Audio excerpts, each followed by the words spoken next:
Bonjour à tous. Donc aujourd'hui, l'objectif, ça va être de travailler sur l'exercice 14, embiellage de moto. On est toujours dans la cinématique du solide et c'est un exercice de cinématique graphique. Alors normalement, voilà, vous voyez, c'est marqué en gros, voir annexe 3. L'annexe 3, c'était une annexe qu'on était censé vous donner en TD au format A4. Voilà, donc c'est la feuille que moi j'ai imprimée ici, c'est la feuille que je vais vous envoyer, ou que vous avez déjà reçue par mail. Deux solutions, soit vous avez une imprimante, vous l'imprimez, soit vous n'avez pas d'imprimante, à ce moment-là, vous l'affichez au format 100%, à l'échelle 100% sur votre écran d'ordinateur, et après vous allez récupérer les dimensions caractéristiques, puisque finalement il n'y a pas grand-chose, hein. Les dimensions caractéristiques, c'est A, B, C et D. C'est la position de ces quatre points-là, que vous allez relier après avec des traits. Voilà.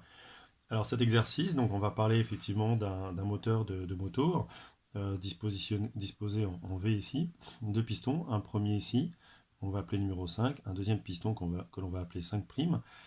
Tout ça va être animé par un vilebrequin qui va tourner dans ce sens-là, qui est noté ici, n de 1 par rapport à 0. Le vilebrequin, c'est le solide 1, et 0, c'est mon repère fixe ici, le bâti, que je retrouve ici et là. Et puis vous avez deux bielles, la bielle numéro 2 et la bielle numéro 3. Quand mon vilebrequin va tourner dans ce sens-là, on voit bien que je suis en train de, en partant par là, je vais tirer sur le piston C, en même temps que je pousse sur le piston au point D. Donc celui-là descend pendant que celui-là monte. Et inversement, voilà, vous allez avoir une synchronisation qui va se faire par leur position et le vilebrequin. Alors attention, il y a une petite erreur, voilà, pour pouvoir tracer, il faut faire attention. Comme pour les autres exercices, vous avez deux échelles. Vous avez l'échelle des vitesses et l'échelle des dimensions. Donc l'échelle des dimensions 1,5. Tout ce que vous allez mesurer sur votre dessin sera à l'échelle 1,5. Voilà, comme en conception. Et par contre, pour l'échelle des vitesses, il faudra prendre 1 cm dessiné, vaudra 5 mètres par seconde en termes de vitesse. Voilà. Alors c'est parti. On va attaquer les premières questions. Donc la question 1, on nous demande de déterminer la nature du mouvement de 1 par rapport à 0. Donc première question, le mouvement de 1 par rapport à 0. Le solide 1, c'est mon vilebrequin. 0, c'est le bâti. Le vilebrequin va tourner autour du point A, qui sera le centre de la pivot entre le solide 1 et le solide 0. Donc vous avez tout simplement une rotation de centre A. Ici, on est dans un problème plan, donc on ne vous a même pas présenté les axes. Ici, on n'aura pas besoin des axes. Voilà, donc là ici, il faut imaginer, c'est une rotation de centre A, et d'axe A est la perpendiculaire à la feuille. Voilà, si jamais vous avez un problème avec les axes. Question 2. On nous demande de déterminer vitesse de B appartenant à 1 par rapport à 0. Comme on a l'habitude, on est toujours en cinématique du solide. Donc est-ce que le point B appartient au solide 1? Le point B, il appartient effectivement bien au vilebrequin. Donc ça, c'est une vitesse que j'ai tout à fait le droit de dériver. Dérivé, donc il faut que je trouve un point fixe qui appartienne au repère d'observation. Donc là, c'est mon point A, jusqu'à B. B, point que j'observe. Donc ça, c'est le point fixe, ça, c'est le point que j'observe. Et je vais l'observer par rapport à 0. Ou, l'autre chose, c'est ce qu'on est en train de faire, nous, dans les décompositions, l'autre technique, c'est de passer par des vitesses égales à 0. Alors, quelle est la vitesse qui est égale à 0 dans le mouvement de 1 par rapport à 0? C'est le centre de la pivot entre 1 et 0. Le centre de la pivot entre 1 et 0, on l'a écrit juste au-dessus, c'est le point A. Donc je vais passer par le point A, plus BA, vectoriel oméga de 1 par rapport à 0. Donc passer par le point A me permet d'écrire, comme à notre habitude, une vitesse qui va être égale à 0. Cette formulation, ça vous voyez que BA c'est le rayon du mouvement, et oméga de 1 par rapport à 0 c'est ma vitesse de rotation. Donc là on est dans la formule V égale oméga R, quelque chose de très classique. Donc si je calcule simplement la norme, puisque moi c'est ça qui va m'intéresser, parce que là j'ai pas d'axe, et je vais avoir mon rayon BA. Donc là, moi, dans la cinématique graphique, il faut que j'aille le mesurer sur mon schéma. Donc ici, j'ai un vecteur, une dimension avec ma règle que je mesure à 1,9 cm. Donc 1,9 cm. Attention, je suis à l'échelle 1,5, donc il va falloir que je multiplie par 2 ma dimension. Multiplié par ma vitesse de rotation, je tourne à 5000 tours par minute. Attention, moi je veux une vitesse qui sera en mètres par seconde. Donc il faut que je convertisse mes tours par minute. Alors les tours, il faut que je les convertisse en radians, pardon, donc fois 2pi. Un tour, c'est 2pi radians. Et je vais diviser par 60 pour avoir des secondes. Je fais mon petit calcul et je tombe sur 1990 centimètres par seconde. Centimètres parce que mon rayon, je l'ai mesuré en centimètres. Ce qui veut dire en mètres par seconde, puisque moi je veux des mètres par seconde, ça fera 19,9 mètres par seconde. Cette vitesse-là, il faut que je la trace maintenant sur mon dessin, ici. Pour pouvoir la dessiner, eh ben, je vais prendre mon échelle des vitesses qui est ici. Donc 1 cm dessiné sur ma feuille vaudra 5 mètres par seconde. Donc ça veut dire que je vais faire un trait de combien? Eh ben, je vais faire 19,9 divisé par 5 ici. Et donc ça me fait 3,98 cm à tracer. Donc c'est parti. Ma vitesse, alors ma vitesse, elle a quelle direction? Eh ben, elle est perpendiculaire au rayon. Donc là, mon rayon, c'est AB. Là, je vais l'allonger un petit peu. Tac, ici. Voilà. Pourquoi je l'ai allongé? Parce que je vais m'appuyer sur ce trait-là en utilisant ma règle comme une équerre. Alors pour utiliser l'équerre, je vais prendre la graduation de 20, la graduation de 10, là, qui sont bien perpendiculaires l'une à l'autre. Hop. Comme ça. Tac, enfin, perpendiculaire, aligné pour tracer une perpendiculaire à ma règle. Et puis là, je vais tracer un trait de 4 cm de long. Donc 4 cm de long, je vais les écrire, je vais les dessiner en très fort pour qu'on les voit bien. 1, 2, 3, 4 cm de long. Voilà. Je viens donc de dessiner ma vitesse perpendiculaire à mon rayon, d'une longueur tracée de 3,98, le 2 centièmes, je ne sais pas le faire, donc j'ai dessiné 4 cm, et ça ce sera ma vitesse VB de 1 par rapport à 0 que je viens de tracer. Voilà. Alors toujours dans cette même question, on me demande de comparer la vitesse de B appartenant à 1 par rapport à 0 à celle de vitesse de B de 2 par rapport à 0. Alors là, je vais me rendre compte d'une chose, c'est que la vitesse en B de 2 par rapport à 0, si je la décompose en passant par le solide 1, c'est vitesse de B de 2 par rapport à 1, plus vitesse de B de 1 par rapport à 0. Et le point B, c'est le centre de la pivot entre le solide 2 et le solide 1. Donc ceci est une vitesse nulle. Donc finalement, la vitesse de B de 2 par rapport à 0, c'est la même que celle de vitesse de B de 1 par rapport à 0. Donc là, je viens effectivement de tracer aussi, c'est la même vitesse, la vitesse de B de 2 par rapport à 0. Effectivement, le point B, qu'il appartienne au solide 2 ou qu'il appartienne au solide 1, il est au même endroit. Et il a le même mouvement, parce que c'est le centre de la pivot entre 2 et 1.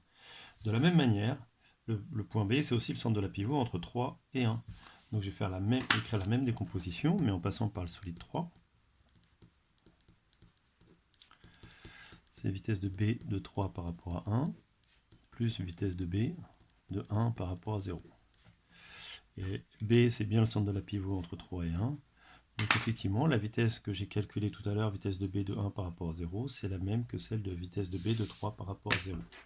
Donc là, j'ai aussi la vitesse en B de 3 par rapport à 0. Cette vitesse-là représente la vitesse de B qu'il appartienne au solide 1, 2 ou 3, observée par rapport à 0.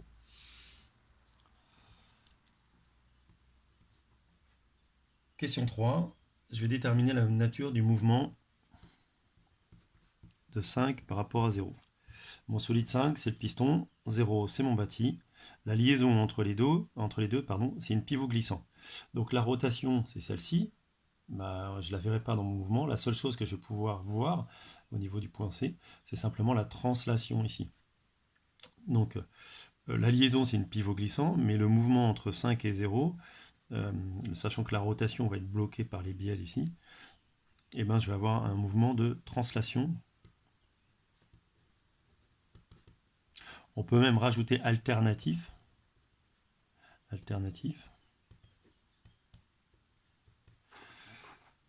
Puisqu'effectivement, suivant, je vais donner l'axe par contre. Suivant, l'axe AC. Ça c'est l'axe de mon de mon piston. Donc AC, ici. Et le mouvement entre 5' et 0, bah, ça va être la même chose, mais d'axe AD. Donc le mouvement de 5' par rapport à 0, ça va être une translation alternative suivant, pour le coup, AD. Voilà. Ensuite, on me demande d'écrire la relation, d'individuer les directions des vitesses associées. Donc la vitesse de C qui appartient au piston est observée par rapport au bâti. Cette vitesse-là, bah, si c'est dans un mouvement de translation suivant l'axe AC, bah, la vitesse va être suivant l'axe AC. Et pareil pour mon point D appartenant à 5', D appartenant à 5' par rapport à 0, ma vitesse va être suivant l'axe du coup AD. Voilà.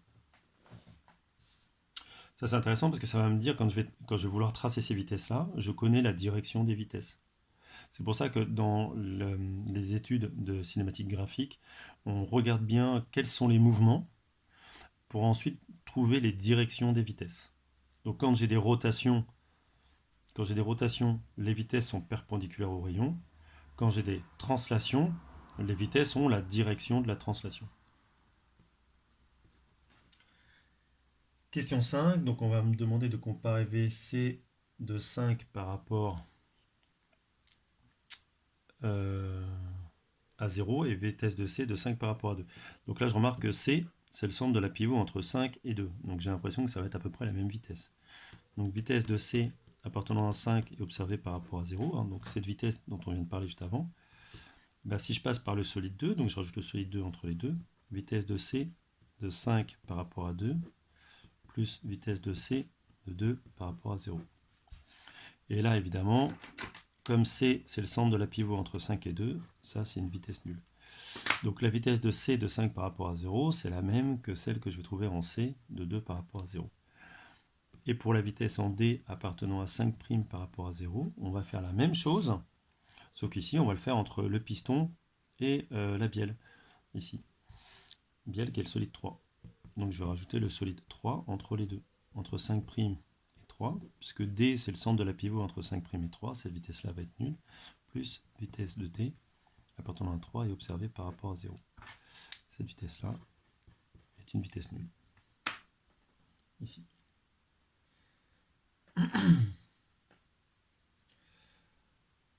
Ensuite, donc du coup, on me demande de calculer vitesse de C, déterminer vitesse de C de 2 par rapport à 0, essayer de la déterminer. Alors je vais la construire par équiprojectivité. Construire vitesse de C appartenant à 2 par rapport à 0 par équiprojectivité à partir d'une vitesse qui va porter les mêmes indices et que je connais, à savoir la vitesse en B. Vitesse de B appartenant à 2 est observée par rapport à 0. Donc pour utiliser la règle d'équiprojectivité, il faut avoir des vitesses qui portent les mêmes indices. Donc je vais pouvoir construire la vitesse en C à partir de la vitesse en B dans le mouvement de 2 par rapport à 0. La règle d'équiprojectivité, on l'a déjà vue ensemble dans une autre vidéo qui explique comment on la trace. Donc première chose, donc ça va être de tracer la droite passant par les points B et C. Donc la droite passant par les points B et C, c'est la bielle. Et c'est sur cette droite-là que je vais donc pouvoir projeter mes vitesses. Ici. Donc je trace cette droite de manière légère, puisqu'en fait c'est simplement un trait de construction. Ensuite je vais projeter sur cette droite-là, donc j'utilise mon équerre, ma règle fait office d'équerre, voilà, en faisant bien attention à utiliser correctement les graduations, pour que ça fasse bien des perpendiculaires. Vous voyez bien qu'effectivement, si je trace mal mes perpendiculaires, je vais avoir des résultats très très approximatifs. Donc en traçant la perpendiculaire ici, je vais récupérer cette longueur-là. Voilà, ça c'est la projection sur la droite BC de la vitesse en B, à partir de 2 par rapport à 0. Cette longueur-là, je vais la mesurer. Ici, donc là, moi j'ai 4 cm. Et les 4 cm, je vais les reporter ici. Hop là. Tac. Donc attention, vous avez deux possibilités pour le reporter. Je ne sais pas si on verra bien. Un peu là. Vous avez deux possibilités pour le reporter. Je vais rajouter un peu de lumière, peut-être qu'on verra un peu mieux comme ça. Hop, les différences de couleurs. Soit vous le reportez en dessous, soit vous le reportez au-dessus. Si vous le reportez au-dessus, ça va générer une vitesse qui va partir vers le haut, par là-bas. Ici. Sauf que là, mon vilebrequin est en train de tourner dans ce sens-là. Donc il est en train de tirer sur mon piston. Donc le piston, il est forcément en train de descendre. Donc la vitesse de C doit partir dans ce sens-là. Voilà, donc vous avez deux possibilités pour reporter votre vitesse. Il y a une possibilité qui fonctionne et l'autre qui ne fonctionne pas du tout. Et donc ça, c'est ce que je viens de reporter en vert, c'est la projection de la vitesse en C. Et la vitesse en C, on a dit qu'elle était suivant la droite AC, ici. Donc ça veut dire que cette vitesse-là va se projeter perpendiculairement à cette droite-là, comme ça. Voilà. Là, en vert, ce que j'ai dessiné, c'est la projection orthogonale de ma vitesse en C. Ce qui veut dire que ma vitesse en C, elle est suivant la droite AC et arrive jusqu'à la partie de la projection. Et là, donc, j'ai la vitesse du point C qui appartient à 2 par rapport à 0. La projection de cette vitesse-là sur la droite AC, en vert, est égale à la projection de la vitesse en B, en vert. Les deux projections sont égales. Je vais construire de la même manière ma projection de mon point D. Ici, voilà, donc là, ici, je vais construire, c'était le premier point, là, je vais construire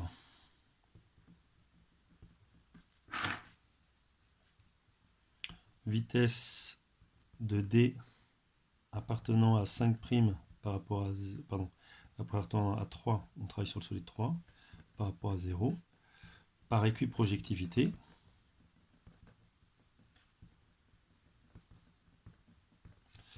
À partir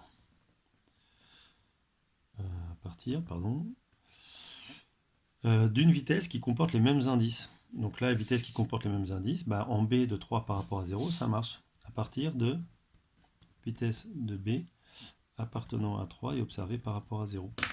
Donc, la règle d'équiprojectivité fonctionne si les vitesses comportent les mêmes indices. Donc là, ça marche. Donc je vais construire la vitesse en D à partir de la vitesse en B. Donc c'est parti, je fais la même chose, sauf que là, attention, je vais projeter non plus sur la droite AC, mais comme je travaille entre A et D, entre A et B sur le solide 3, je vais projeter sur cette droite, sur la droite AB, ici là. Tac. Hop. Alors moi je sais qu'il va falloir que je me la prolonge un petit peu, ici, tac, pour ma projection. Tac. Donc je projette ma vitesse en rouge, là ici, perpendiculairement à AD. Tac. Donc ma projection perpendiculaire à AD. Tac. Voilà. Ma perpendiculaire est ici. Donc ma projection, elle est là.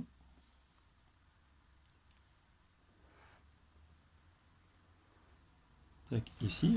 La longueur de ma projection, je vais la mesurer. Elle fait 2,1 à peu près.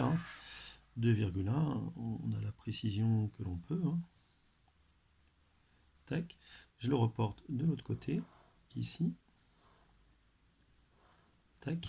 Donc pareil, un même raisonnement. Soit je le projette avant, soit je le reporte avant ou après.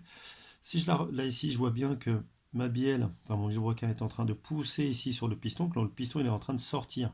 Donc ma vitesse du point D va sortir ici. Et donc ça, c'est la projection derrière qui va permettre de le faire. Si j'avais dessiné devant, j'aurais dessiné une vitesse qui revient vers l'intérieur. Et donc ça, c'est pas compatible avec le fait que le point B est en train de pousser la bielle par là. Et donc, quelle est la direction de ma vitesse? En ce point-là, la direction de ma vitesse, c'est la translation du piston. qui est suivant la droite AD. Donc ma droite AD qui est ici, je vais la prolonger un peu pour pouvoir dessiner ma vitesse. Tac. Donc c'est une projection suivant cette droite. Voilà, c'est une projection qui va vraiment être très très proche là. Donc ici, je vais avoir quasiment la vitesse qui va être égale à la projection. Hop là. J'aurais pu la tracer à la main, tellement elles sont proches les deux. Ici. Ma perpendiculaire, elle se fait ici. Hein. Et donc ma vitesse, elle est là.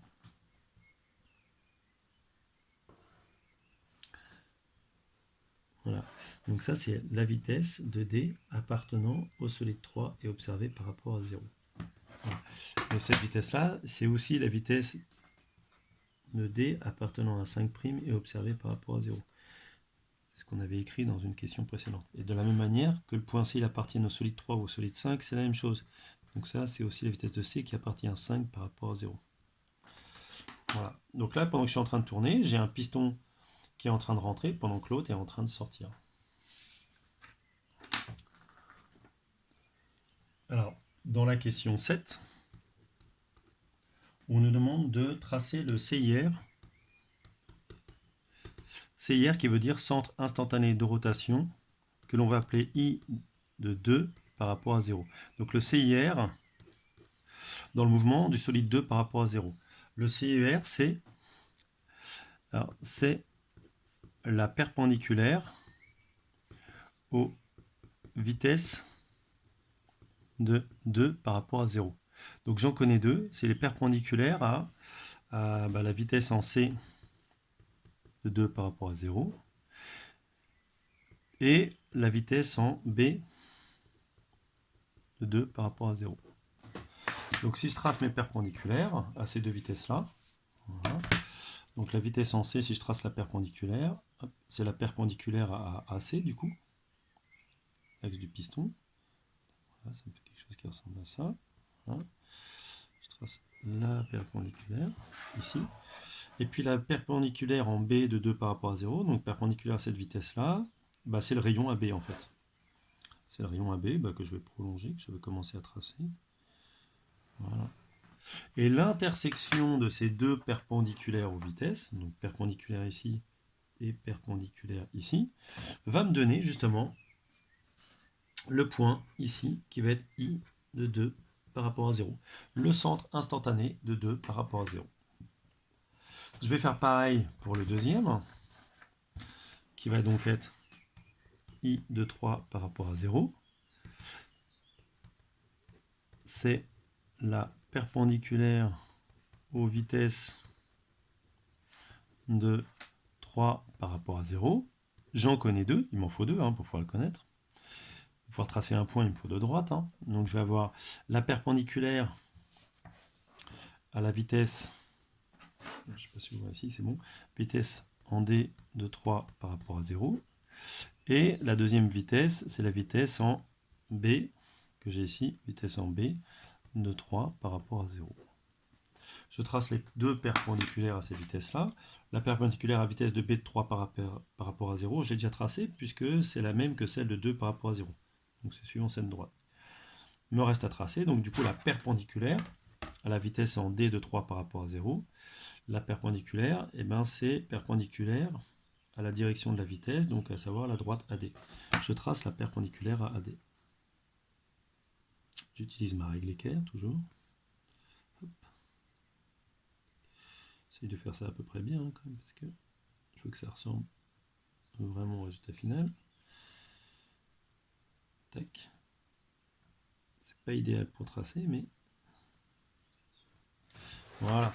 Et je vais générer deux points ici. Le point qui m'intéresse, c'est la perpendiculaire à mes deux vitesses. Donc, perpendiculaire à la vitesse de B de 3 par rapport à 0. Et la perpendiculaire à la vitesse en D de 3 par rapport à 0. Donc, je vais retrouver ce point-là. I de 3 par rapport à 0. L'intersection de ces deux droites.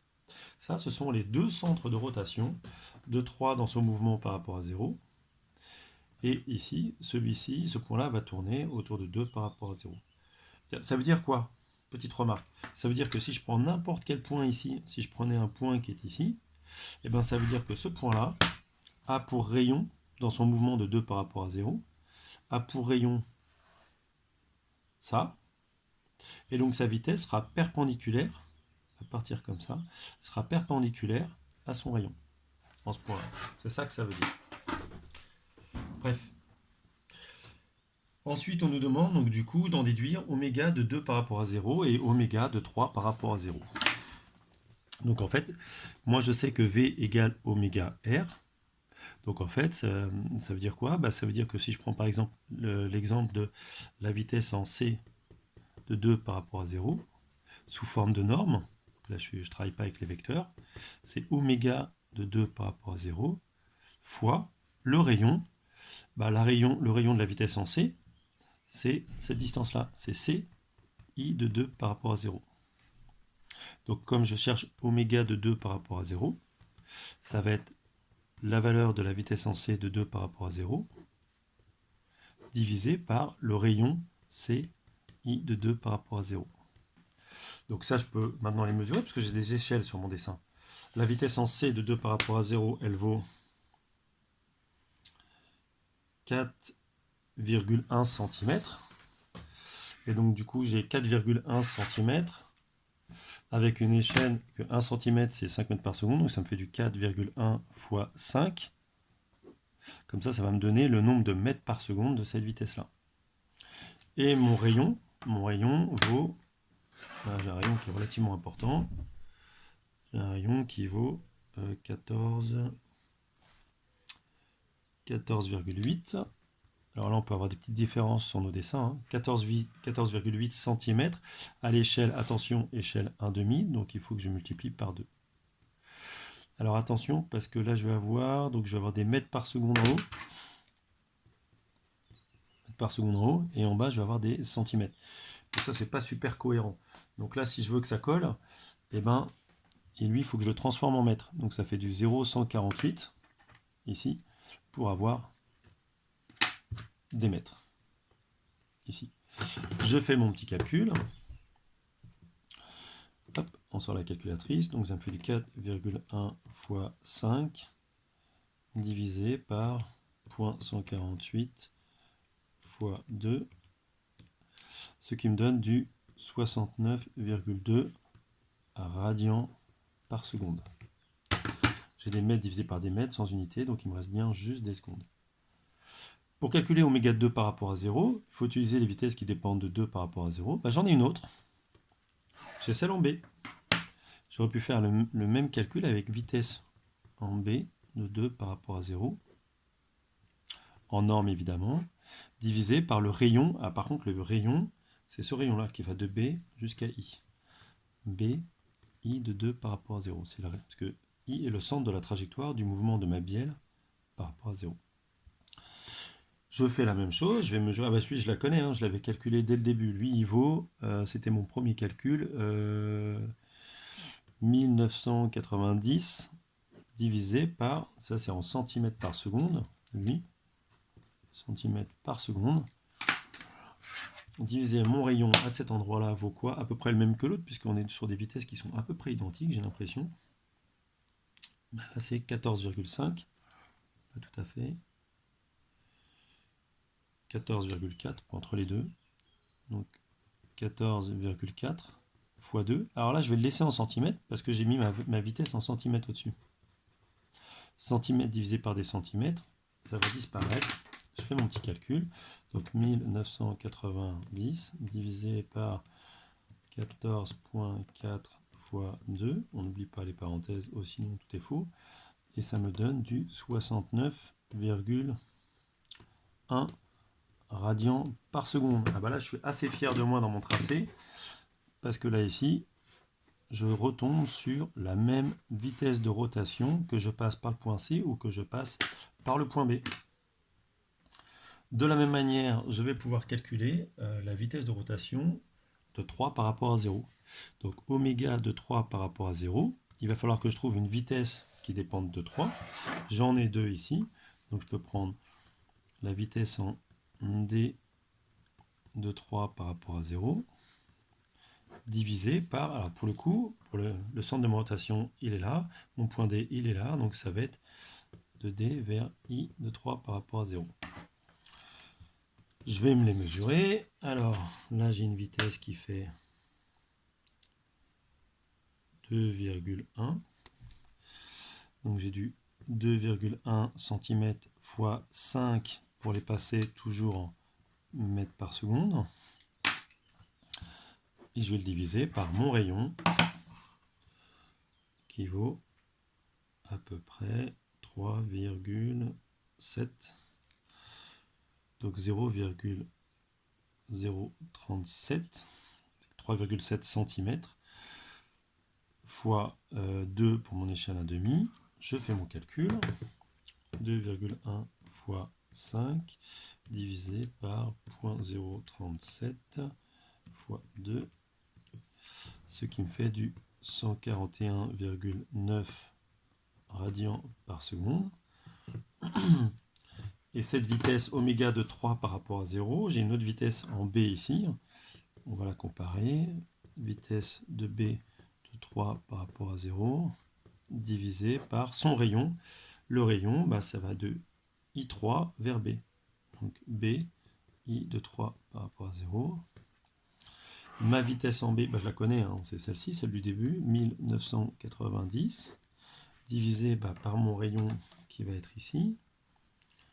Mon rayon vaut 7. J'ai 7 cm, attention, échelle 1,5, donc x2. Je fais attention à mes unités, parce que là, je l'ai exprimé en centimètres par seconde. C'était mon résultat à la question 2. Et puis là, ici, je suis directement en centimètres. Donc j'ai des centimètres divisé par les centimètres. Je fais mon petit calcul. 1990 divisé par 14. Je tombe sur du 142,1 radians par seconde. Je suis assez fier de mes tracés, parce que ça veut dire que je me suis quand même bien débrouillé dans mes tracés et mes mesures en direct live. Tac. Je tombe sur des valeurs qui sont très similaires. Voilà, vous, en fonction des perpendiculaires que vous aurez tracés ici, vous pourrez tomber sur des valeurs 2 à 2 qui peuvent être un petit peu différentes, de l'ordre de 5% assez facilement, en fonction de la manière dont vous allez tracer. Donc une fois que j'ai calculé ça, je vais pouvoir maintenant tracer la vitesse en G qui appartient au solide 3 et observer par rapport à 0. Comment je vais faire? Voilà, donc toujours dans la question 7, on me demande de tracer vitesse de G appartenant à 3 par rapport à 0. Et bien ça va être, c'est toujours ma forme V égale oméga R. La vitesse, ça va être oméga de 3 par rapport à 0 fois le rayon. Alors le rayon, dans le mouvement de 3 par rapport à 0, et ben c'est par rapport au centre qui est ici. Donc qui est le centre de ma trajectoire? Je vais vous le dessiner en rose. Donc le point G, c'est 1/3 de la distance BD, c'est marqué dans votre sujet. Hop. Donc là, le rayon de ma trajectoire est ici. Ça, c'est mon rayon. Donc divisé par... pardon, pas divisé parce que c'est du oméga R, multiplié par le rayon qui vaut G I de 3 par rapport à 0. Oméga de 3 par rapport à 0, je l'ai noté ici, si je fais la moyenne, c'est facile, c'est 142, c'est un hasard, mais c'est 142 radians par seconde, multiplié par la distance GI, que je mesure ici, et qui vaut 5, à peu près 5,2, on ne va pas s'embêter, 5,2 fois 2, attention à mon échelle ici, ce qui me fait, on sort la calculatrice, 142 fois 5,2 fois 2, 1476,8. Attention, je suis en centimètres par seconde, ce qui me fait du 14,8 mètres par seconde.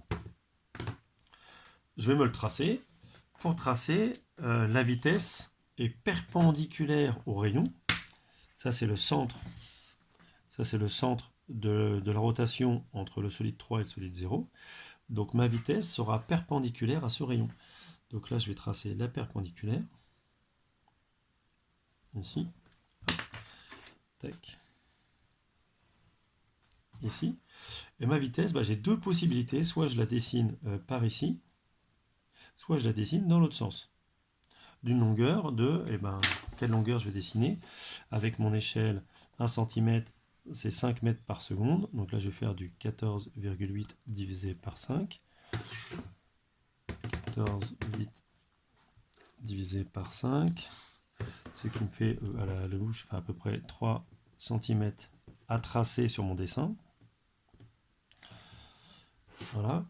Donc, vous voyez, en fait, je suis m'appuyer sur ces deux vitesses ici. Est-ce que c'est possible que le point G parte par là, quand ce point-là va ici et là? Mon piston est en train de monter en partant par là, vers le haut ici, là, je ne sais pas si on voit bien là. Tac, ici, en train de, faut que j'ai les deux vitesses, en train de partir par là. Donc cette vitesse-là ne peut pas partir par là. Elle va aller par là ici aussi. Donc c'est forcément dans ce sens-là. Je vais me faire un trait de 3 cm. Ici. Tac. Là, j'ai la vitesse en G de 3 par rapport à 0, qui est perpendiculaire à mon rayon, ici. Donc cette vitesse-là est perpendiculaire au rayon qui est là. Je vais tracer mes trois rayons de trajectoire, comme ça ils vont bien apparaître. Mes traits de construction. Voilà. J'ai cette vitesse qui est perpendiculaire à ce rayon-là, la vitesse en G qui est perpendiculaire à ce rayon-là, la vitesse en B qui est perpendiculaire à ce rayon-là. Ça, c'est le centre de rotation de la biais par rapport à 0.